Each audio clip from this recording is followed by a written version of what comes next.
তেমন নাতিন তেমন নানি। সাংবাদিকরা নানিকে প্রশ্ন করেছিল, আপনি তো আপনার নাতিনের থেকেও বেশি কিউট। এই কথা শুনেই তিনি হেসে হেসে কেঁদে ফেলেন। চোখে জল নিয়ে তিনি যেন কিছুক্ষণ কথা খুঁজে পাননি। আবেগে ভেসে যান পুরো মুহূর্তটা। নেটির সেই ভাইরাল ফুল বিক্রেতা কিউট মেয়েটির নানি আজকে প্রশ্ন করতে গিয়ে বলেন, সে আমার মেয়ের ঘরের নাতনি।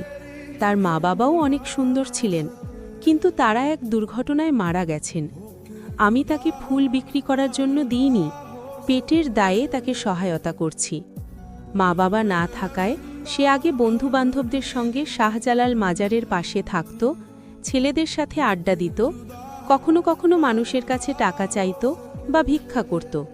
তবে আমি চাইনি সে সেই পথে যাক, তাই তাকে ফুল কিনে দিয়েছি, যেন সে সম্মানের সাথে ফুল বিক্রি করে নিজের অভাবের সংসার চালাতে পারে।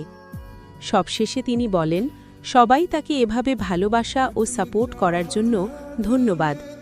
এখন এই মেয়ের ভবিষ্যৎ কী হবে সেটা আল্লাহই ভালো জানেন, তার জন্য সবার দোয়া রইল।